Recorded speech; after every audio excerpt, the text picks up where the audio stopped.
Hello, good morning, everybody. Bore da pawb. My name is Hayden Llewellyn, Chief Executive of the EWC, the Education Workforce Council. I'd like to give a warm welcome to you this morning to this briefing by the EWC. This is something we've done a number of times, and it's a short 1 hour briefing on our annual workforce statistics. So the data we're going to share with you today is as of March of this year. I'm joined by two of my colleagues for this briefing today, and they're going to do the bulk of the work, actually. So David and Nia, would you like to introduce yourselves, please? Dave first. Good morning to you all. My name is David Brown and I'm the Director of Regulation. Bore da, fi di Nia Griffith a fi di rheolwr data yma hefo'r Cyngor Gweithlu Addysg.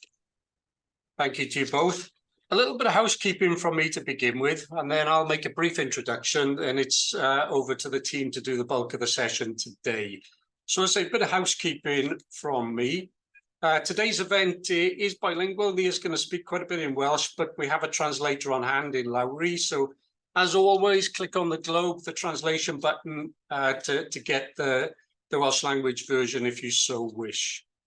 We are on social media today. We're not going to do loads on social media, but we are going to be using the usual hashtag. So it's EWC events. So if you want to pop some things on Twitter, we will be, feel free. If you happen to lose a link during the session, we hope you won't, just come back in on the same link and you'll get back into the session. In terms of questions and recording, we're not going to take questions during the briefing today, but feel free to pop any questions you have into the chat. The team will collate those, pass them over to me, and we'll take questions. Also, we've got about 50 in the room at the minute. We're going to try and be ambitious and invite you at the end to pop hands up as well. So we'll try and take questions both by hands and also the ones in the chat as well. But as I encourage you to pop things in the chat when you see things of interest to you. The event's been recorded. We're often asked, look, I can't make the briefing. Are you going to pop it up on your website? We absolutely will be doing that. And we're streaming live on YouTube today as we usually do. Okay, so there's the housekeeping. Nia, if you can get the slides up and pop onto the second slide, and I'll just introduce the session briefly in terms of the data side, then hand over to Dave and Nia. So as I say, without further ado, we're going to make a start. So next slide, Nia, please. So a little bit of background for you. The EWC, by statute, maintains a register of education practitioners. For many years, up until 2015, when we were known as the General Teaching Council for Wales, the register only contained school teachers. But there was an expansion, we became the EWC, and now we register far more groups.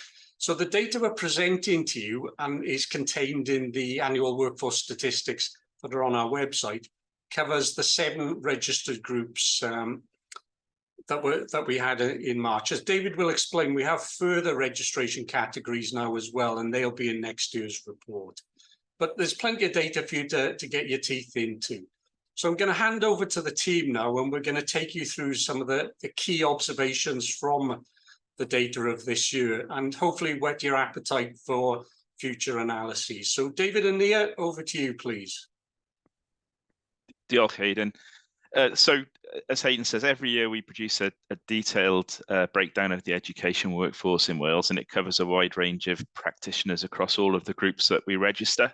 So, prior to May 2023, there was teachers and learning support staff, qualified youth workers and youth support workers, work-based learning practitioners, and of course the FE teachers and FE youth support workers. So, as I say, next year, when we come to do this, we will have another group of registrants we've added in terms of the independent sector, so that'll be interesting to see how that changes the statistics. But in terms of the education workforce stats, as Hayden says, there's a great deal of information which is in there, and what we're going to try to do today is try and provide you with some high-level information, and then we're going to try and hone in on some areas which we think that you'll find quite interesting. Just one point to add before I actually talk about this slide in a little bit more detail.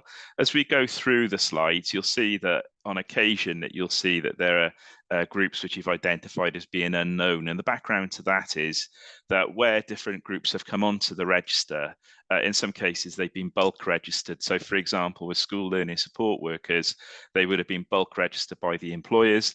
And that means in some cases that we don't have certain information. So for example, ethnicity and national identity are areas where you can see those being identified as unknown. So what we try to do is to try and pick that up through data capture exercises. And whenever we have any kind of stakeholder meetings, that we will try to sort of get people via QR codes and things like that to make sure that they update their records. So hopefully in a reasonably short space of time, we should be able to try and get far more information, which at the moment we have listed as unknowns. So in terms of this particular slide, then obviously this is a position on the 1st of March 2023, and that you can see quite clearly that the biggest group of registrants is the school learning support workers.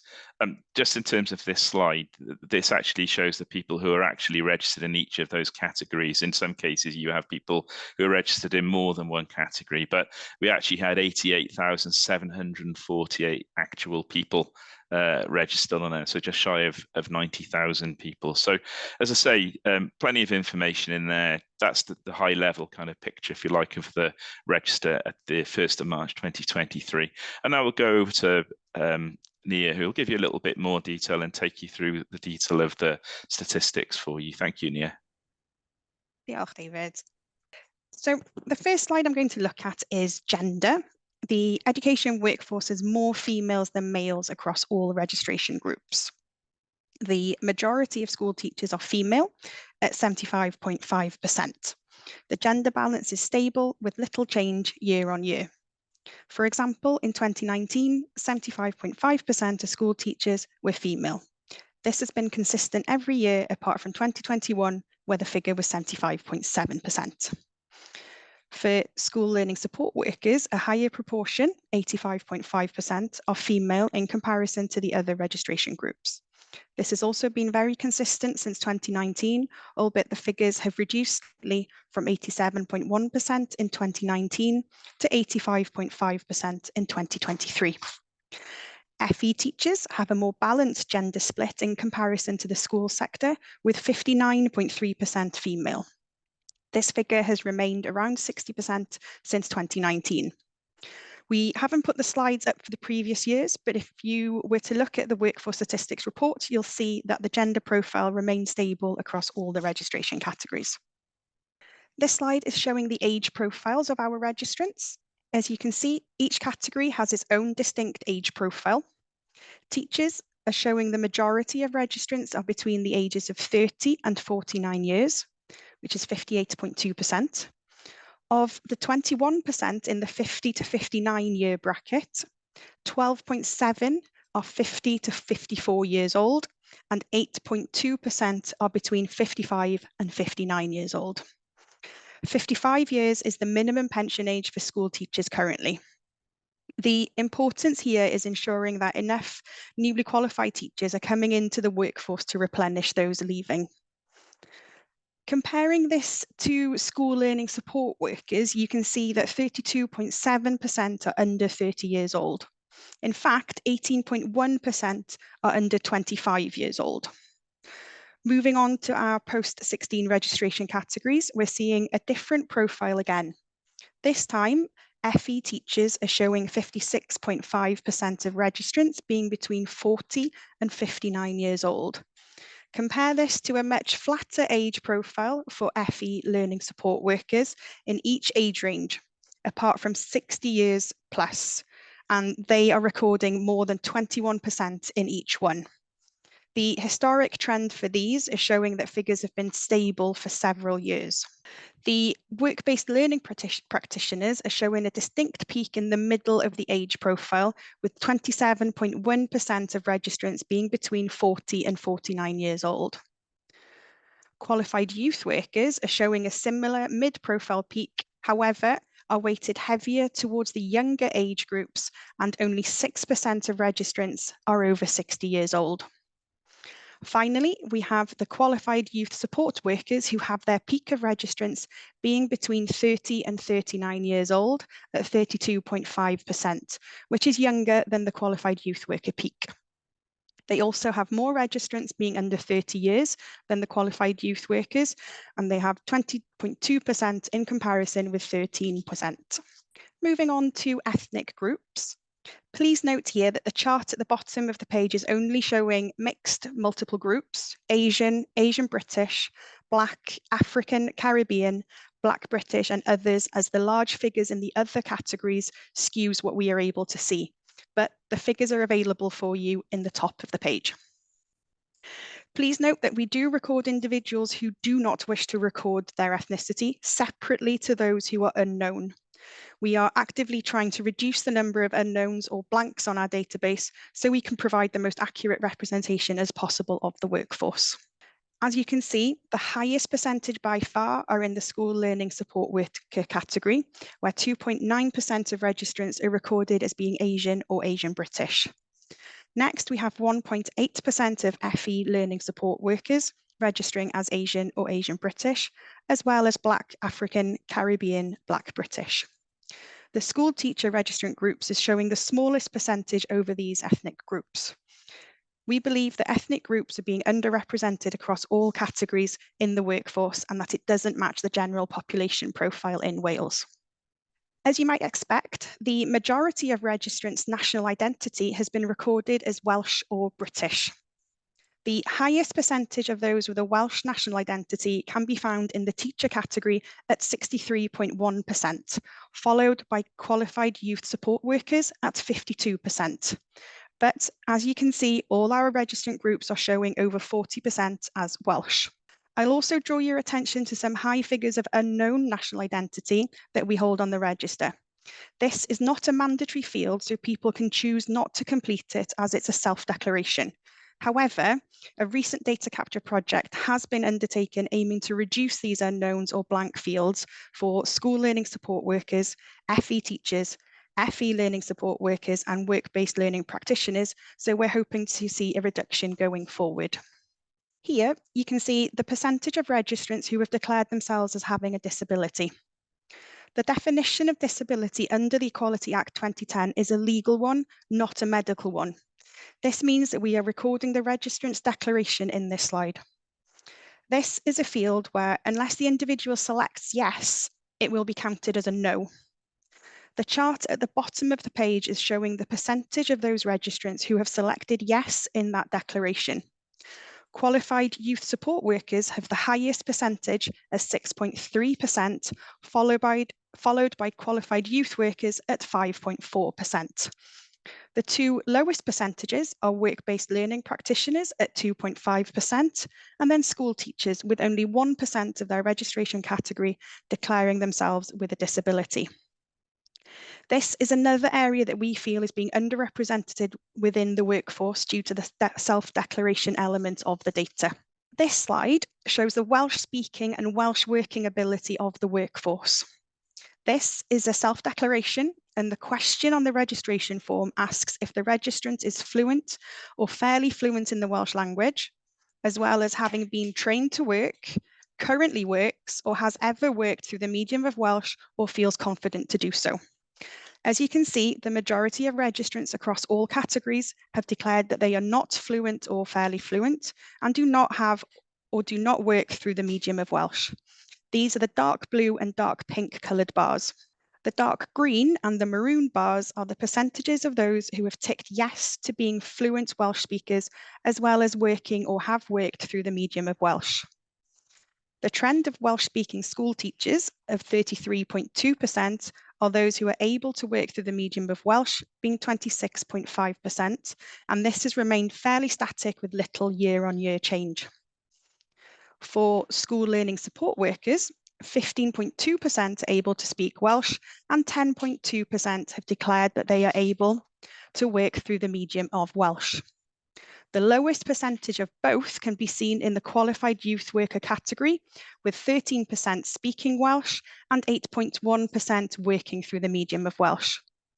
The two categories with the highest percentage of registrants unable to speak or work in Welsh are FE learning support workers and work-based learning practitioners, with both recording over 76% of the registration category neither fluent nor fairly fluent in Welsh language ability, and then both recording over 80% as not being able to work through the medium of Welsh.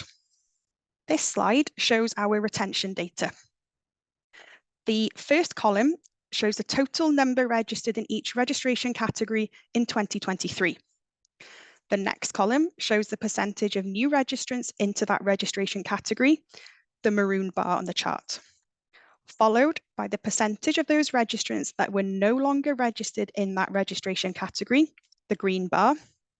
And the final column is showing the percentage increase or decrease in overall figures for that registration category in 2023, the dark blue bar. As you can see, all registrant groups are showing an increase in registrations in comparison to 2022. The biggest by far being school learning support workers at 16%, followed by FE learning support workers at 11.3%. At the opposite side of the scale, we have work-based learning practitioners who have 0.2% increase and FE teachers with 1.2% increase. Then both school teachers and qualified youth support workers are showing a 1.6% increase. And as I don't want to leave anybody out, you can see that qualified youth workers have seen a 5.2 increase in their registration numbers. This slide is tracking the 2018 cohort of registrants in that category of registration. These registrants first registered with the EWC in 2018. And then we've followed their registration through each year to 2023. So the table at the top of the slide is showing the percentage of that cohort that have remained registered with the EWC after 5 years, the green bar in the chart. Then we're showing the percentage of that 2018 cohort that has not remained registered with the EWC after 5 years, the dark blue bar in the chart. Finally, we're then showing the percentage of those who have moved to another registration category, the maroon bar. So for example, 1.1% of the original 2018 cohort that were registered as teachers are no longer registered as teachers, but are still registered with the EWC, but in another category. Now, to look at the chart. School teachers are showing the highest percentage of registrants remaining in their category after 5 years at 75.5%. Work-based learning practitioners, however, are showing the highest percentage of registrants who have left the registration category after 5 years. FE learning support workers and qualified youth workers are showing the highest percentage of registrants who have changed their registration into another category at 5.5%. However, qualified youth workers have seen a higher percentage remaining in the registration category, 62.9%, in comparison to the FE learning support workers at 51.9%. From the 2023 data for school learning support workers, it appears that retention in the workforce is different from school teachers, with 39% not retaining registration after 5 years. And 30.2% of those not continuing are under 30 years of age. 60.9% of FE teachers remain registered after 5 years, and of the 34.3% not retaining registration with the EWC, 47% are aged 55 and over. 42.6% of FE learning support workers have not retained registration after 5 years. Of those, 23.9% were under 30 years of age. Staying with retention, but looking specifically at school teachers, we have here a more detailed breakdown of how this looks year on year. In the top table, you can see the change for the past 5 years. The first row is showing the total number of registrants for that year. The second row is showing the number and percentage of registrants that have deregistered since the previous year. For example, of the 35,929 total registrants in 2018, 2,601 of those have deregistered by 2019. Then the next row is showing the number of new registrants we've had into the registration category. So staying with 2019, we had 2,601 deregister, but 2,217 new registrants into the school teacher category.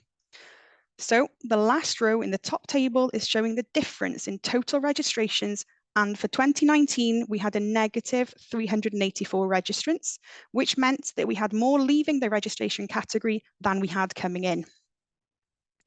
This decrease can also be seen in 2020 and 2021. However, 2022 and 2023 are showing positive numbers, with 2022 having an increase of 490 registrants in comparison with 2021, and 2023 seeing an increase of 581 registrants in comparison to 2022. Apologies, the bottom table is showing the 2018 cohort tracking data for school teachers in more detail. What we have here is the year-on-year breakdown of that cohort. So after 1 year, we can see that 92.8% of school teachers have remained registered, 0.5% have changed registration category, and 6.8% are no longer registered as a school teacher. This then follows them every year, showing a cumulative total at 2023, where 75.5% remain registered as school teachers. 1.1% have changed registration category, and 23.3% are no longer registered with the EWC in any category.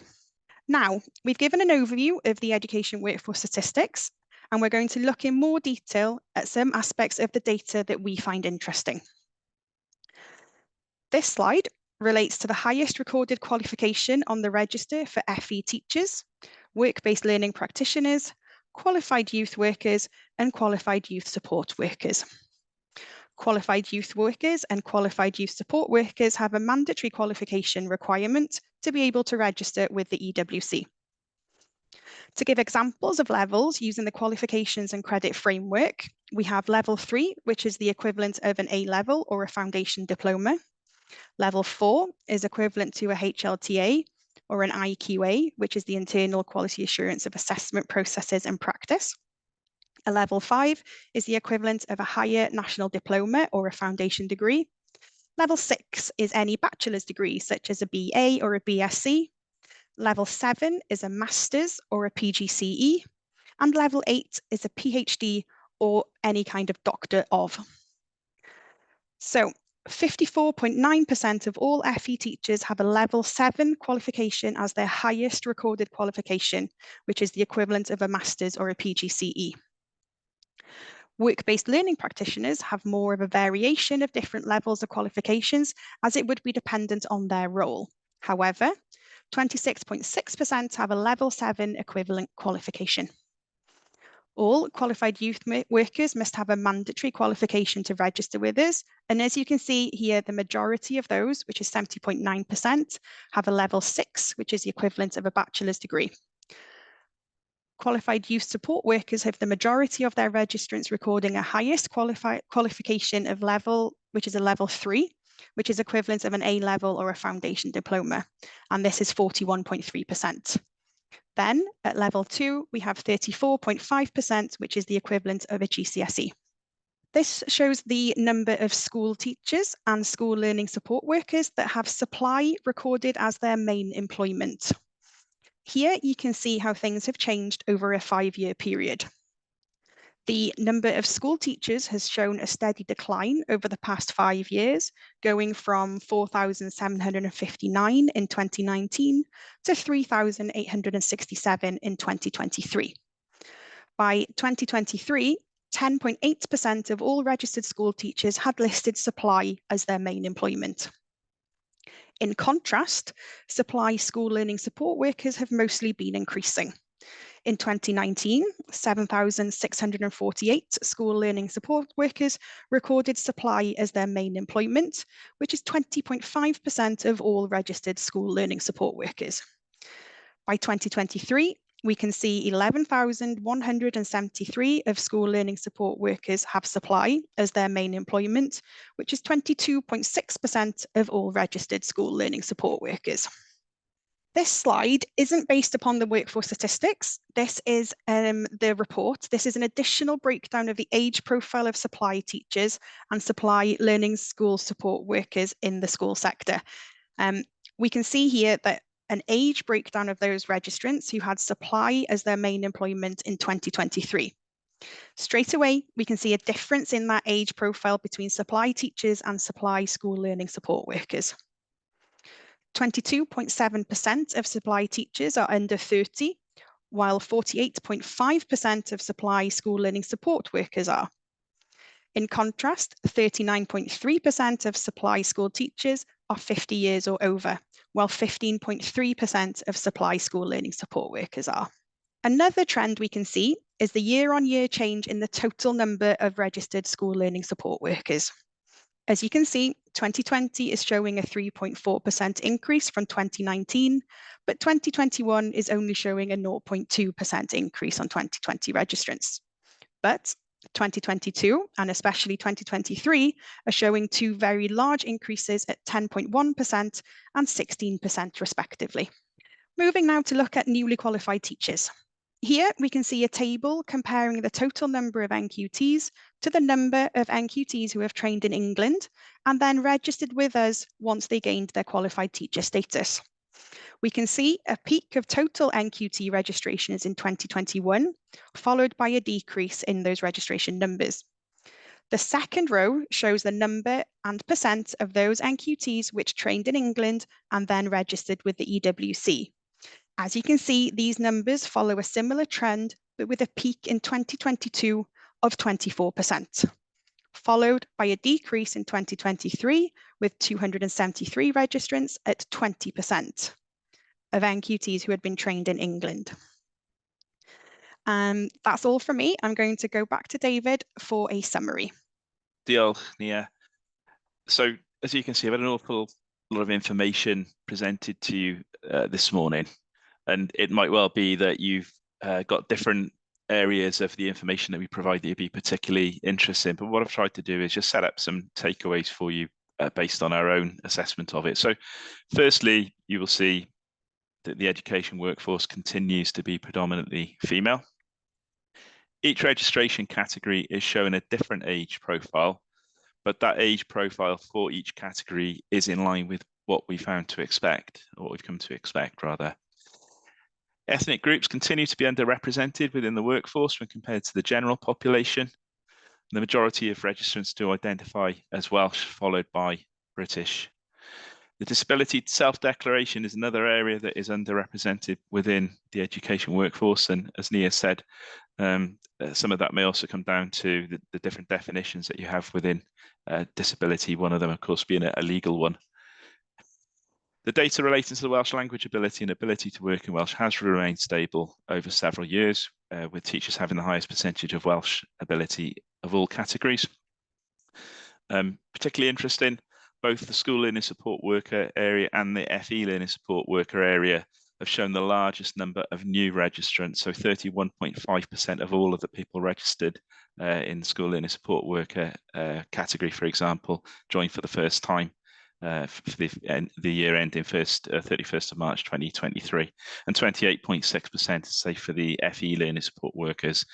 There are notably more supply school learning support workers than supply teachers. So as Nia said in a later slides, 22.6% of all of those registered school learning support workers have listed supply as being their main employer, and that's compared with 10.8% of school teachers. And then finally, for the takeaways, teachers have the largest percentage of registrants remaining in that category after 5 years at 75.5%, while work-based learning practitioners have the least, with only 45.6% remaining registered after 5 years. So hopefully we've managed to sort of give you a really good taste of what's obviously been quite a detailed piece of work by the data team. And I'll pause now and go back to Hayden. Diolch. Thanks very much, David, and to Nia as well. Hopefully that's given you a bit of a flavour. We could obviously delve into a lot of detail when presenting the data, because if you look at the publication on our website, there's lots and lots of information there. We've also the ability to mine down significantly into the data as well. And we often do commissions for people through a year where we do additional data analysis. One of the other things that we do as well is that roughly between October and Christmas each year, Nia and her team will delve into some of the areas and provide far more detail. So again, if you have a look at the website, there's more detailed analyses of lots of different areas, whether it's NQTs, head teachers, the post-16 side, whatever it might be. So feel free to have a look at those things. We're going to take some questions. The team's going to help me with this as well. I think I'll invite anybody to pop some hands up if you want to ask a question. I've already had one that's been sent on to me, but if anybody wants to pop some hands up, feel free, and the team will help me identify who's interested in asking something. So feel free to pop some hands up if you wish. Okay, I'll take the one that's come in to me first then. This is from Abby, and it was asked in Welsh, I understand. So I'll invite the team to respond to these. Is there any work being done to complete the unknown information that was referred to? Dwi'n hapus I ateb hwnna yn Gymraeg. Dyn ni newydd orffen gwneud prosiect mawr hefo casglu y data yma, a dyn ni wedi gwneud hynny hefo grwpiau gweithwyr cymrath dysgu a wedyn y sector ôl 16. Dyn ni'n yn gobeithio fyddwn ni'n gallu ymestyn hyn a gwneud hyn yn darn o waith mwy aml, ond ar hyn o bryd, dyn ni wrthi yn gweithio drwy lot fawr o data. Dyn ni wedi cael ymateb da iawn i'r e-bost ac y negeseuon sydd wedi mynd allan yn gofyn I bobl ddiweddaru eu cofnod a cwblhau y data yna. Felly, dyn ni wrthi mynd drwy y data dyn ni wedi gael, a dyn ni'n gobeithio fydd y data flwyddyn nesaf yn lot mwy clir a cynrychiolol o'r gweithlu addysg. Thank you, Nia. Second question we have again in the chat, which is from Ben. And Ben's asking about COVID. So again, David and Nia, what's your take in terms of the impact of COVID on the workforce and in turn the statistics? It's something we talked about a lot internally. Yeah, you could see some of the patterns on the charts where you would have that impact of 2020-21, and you could see that specifically with supply learning support workers. You could see that there was a large influx for 2022 and 2023, which would mirror with some of the information that we know that's happened down on the ground within the education workforce, with more funding and more support going to schools to be able to deal with that pandemic. Okay, thanks, Nia. Some of the things that I'd just add to that as well that we've observed during the pandemic, just a couple of ones of interest. The catch-up money from Welsh Government clearly had an impact. Our teacher numbers increased, learning support numbers increased as well. So we saw that. On the supply side, the data was quite interesting during the 3 years, because initially we saw a drop in supply numbers on the register because there wasn't any work. Schools were shut. And then when the catch-up money kicked in, we saw increases supply-wise, both of teachers and support staff. So there were some impacts like that we observed in the data. Okay, questions are coming through thick and fast now. One from Tegwyn Ellis from the Leadership Academy. Tegwyn's interested in the leadership story. What insights can you share? Nia, I told you that one would be coming, didn't I? So on the spot with that one. Thank you, Tegwyn, as always. Yeah, diolch Tegwyn, thank you. We always look into these pieces of information. Leadership is something that we are particularly interested in. We have had a recent project to look at this, and it's a very interesting piece of work. We're hoping that we can look at this in more detail in the forthcoming years, as well as we know that there is there's a potential impact in head teachers that we're hearing about on the ground, and we're looking forward to seeing if that is actually reflected in the data. One of the other things to add on that as well, Tegwyn, obviously you and I talk on a regular basis, and we've done data work for the Leadership Academy in the past, and I know it's something that you're considering for the future as well, to ask us to do more analytical work. But it just goes back to that point I raised a few minutes ago, that we can mine the data in lots of different ways. We will put our own publications out with additional analyses every year, but we're happy to do work on behalf of others. Obviously, head teachers and leaders is an area where there's plenty of mining work that can be done. So it's something Tegwyn and I talk about fairly regularly. Okay, next question is from John Daly. John Day, my apologies, John. Really good question, this one. If I read the figures correctly, there's been a drop of nearly 6,000 registered teachers on the timeline presented, even though during the period there was an increase of NQTs for a couple of the years. What's your take on this one? Is it intentional? Are there efficiencies and so on? John's got a follow-up question then on supply, but David and Nia maybe take that one first, and I'll move on to John's second question. Yeah, so we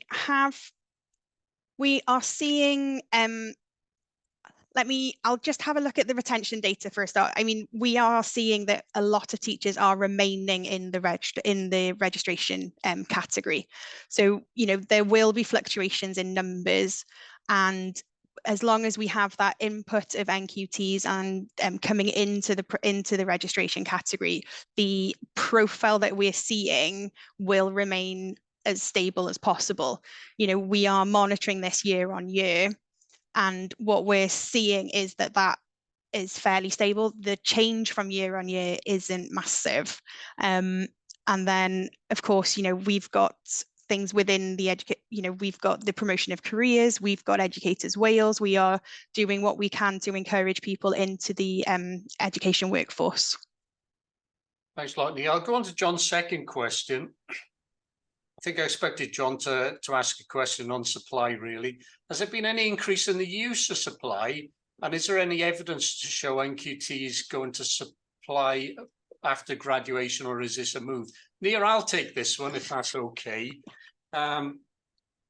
Supply's an area, John, EWC and myself, and previously GTW, has looked at with a lot of interest. And we feel we've reasonable intelligence when it comes to supply, because our registration team works with all of the agencies on a daily basis, because they need to ensure their staff are registered with us. And I meet the likes of New Direction and other agencies on a regular basis just to touch base, really. So we feel our intelligence is reasonable. You'll see on the supply numbers that Nia and David presented for teachers that we've always had around about 4,500 teachers on the register who say their main employment is supply.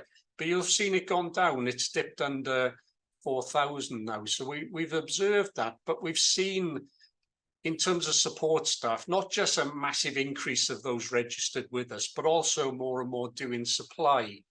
And my understanding is now that most of the agencies are, more of their business now is on the supply support staff side rather than the teacher side. So we've seen quite a shift there, okay? That's one of the differences. I'm just looking back at the chat again, and John goes on to say, is there anything being done to support teachers to remain at work in the older age groups? This is a good one. This isn't for the EWC to do, in effect. You know, this would be for government or employers and so on. But I think it's a good one, question-wise, because you see in other professions an encouragement sometimes to keep people on a part-time basis, perhaps. But what you see in teaching, in particular in schools, is on the supply side, you see the predominance of supply teachers either being young in their career or older in their career because they've retired and they may be doing a bit for the old school. But I think, John, your point there is an interesting one, because you do see in other professions an encouragement to try and get practitioners to stay on a little bit on a part-time basis and help them to do that. Okay, there's another question there from Jane Jenkins. Thank you, Jane, and welcome to you. An observation rather than a question. It is worrying that the Welsh language ability data has remained stable in spite of significant investment in Welsh language training schemes by Welsh Government for school-based staff. Nia, do you want to come in on that and just confirm what we've observed in the data in terms of Jane's point there, and I'll add to that? Yeah, Yes, we are seeing that remaining stable. And of course, we do have the Welsh Government projects of 1 million Welsh language speakers by 2050. So there are obviously things happening. We are seeing what we're seeing is the percentages are remaining stable, but the numbers are fluctuating slightly. So, you know, but the overall percentage of all the teachers is remaining the same currently. So this is something that we are looking to delve into deeper, and it's one of those projects that we are hoping to bring out between now and Christmas, as we're going to look at more detail of what is happening with the Welsh language within the workforce. So this will be there's some interesting data going on, and I'm looking forward to being able to break that down further. And we're hoping to get that out between now and Christmas as an additional data project. I think in the Welsh language area, Jane, it's a tough one for the Welsh Government. I'm aware of the work, and I'm involved in the Welsh and Education group that's been set up, and with lots of different initiatives to try and increase the number of Welsh language teachers. It's a really tough nut to crack, and I've acknowledged the efforts of officials myself there and trying to put lots of different interventions in to increase those numbers, but it's a really tough one. But government are aware of the challenge, I know. The next question there is from Daryl. Daryl White, welcome Daryl, good to have you on the call today. Daryl's from the youth work sector, for those that don't know. Is there a way of finding out how many youth support workers or youth workers are working towards their qualifications that then progress on to registering as a youth work when they qualify? I know the answer to this. I'll put David and Nia on the spot, see if they do. So over to you on this one. David, I think I'll answer this one.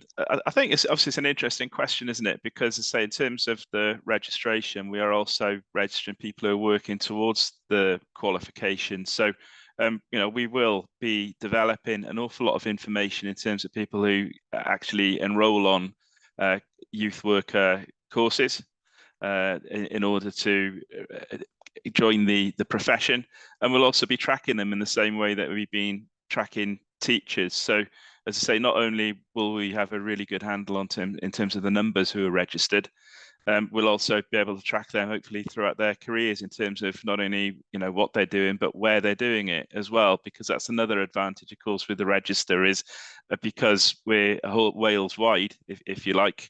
We're also having updated information about employers and things like that. So yes, there is a way of finding out, and that is something which I'm sure we will all be working very closely with you as well to try and assess and analyse that data.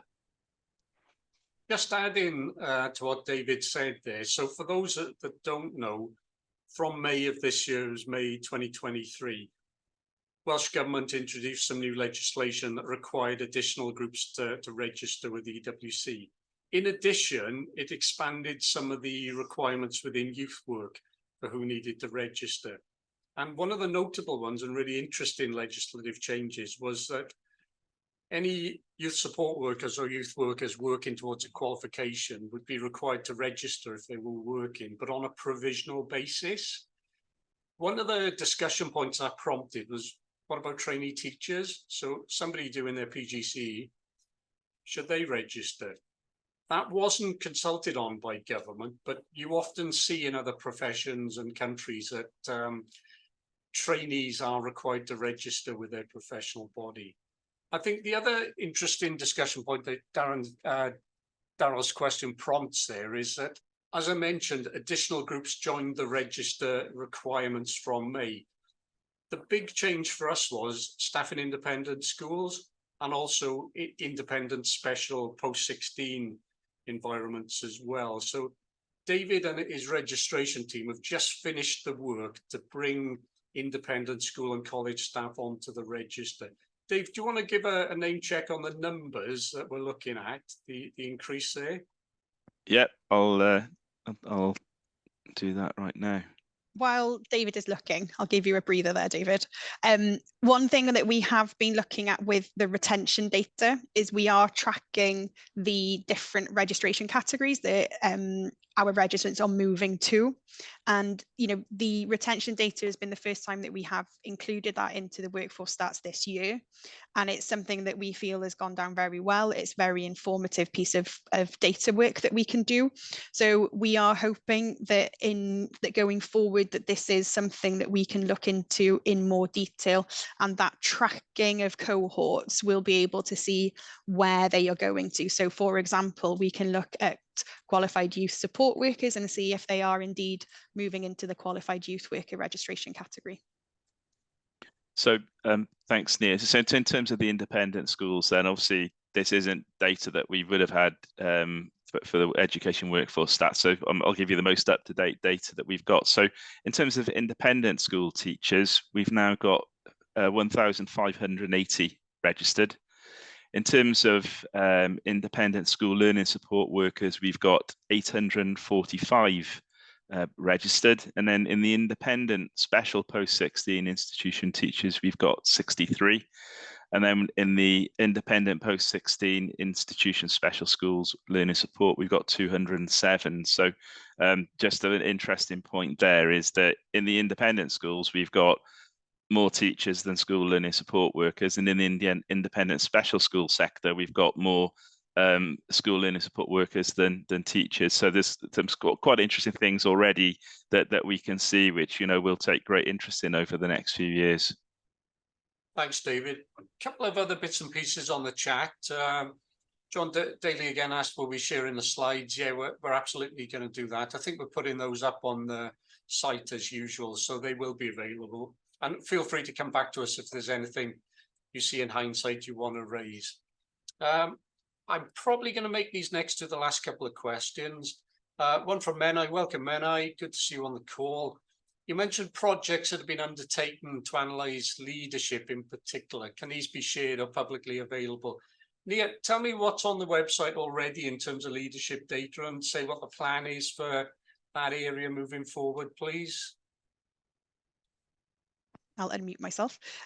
We already have some information up to 2022 on leadership data on our website as part of a data insight.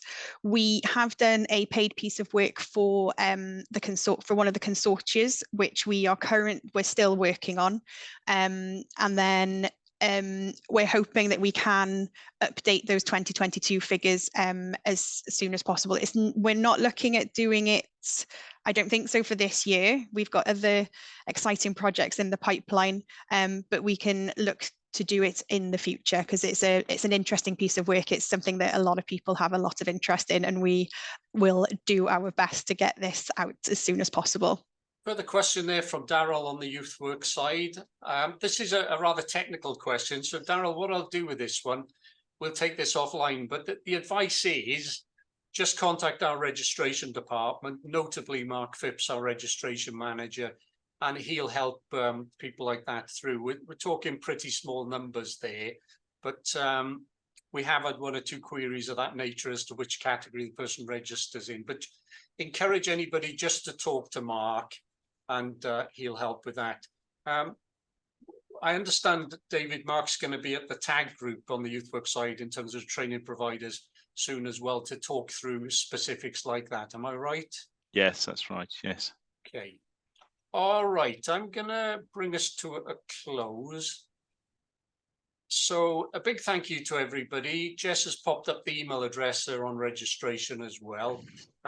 Good to see the numbers. Data is always one of those areas where you're either really interested or you're not interested and don't come. But we're very pleased with the number of attendees today. And what we often find when we do these sessions, we get requests from trade unions, consortia, elsewhere to come and repeat the presentation. FE colleges as well sometimes. So we're very happy to do that if you'd like. So if you want the session repeated, we're happy to do it or bespoke it a bit for your audience, but it'll be up on the website in due course. So I want to say a big thanks to the team as always, to David, Nia, Adam as well for your work in putting everything together. Big thank you to everybody who's attended. And a little name check really for other EWC things coming up. We've got our annual lecture, Professionally Speaking, on the 24th of January with Sharon Ainsworth. I think that's going to be an interesting one. It's a different take to some of the things and people you will have heard before. So the tickets will be out for that online soon. Encourage you to have a look at that.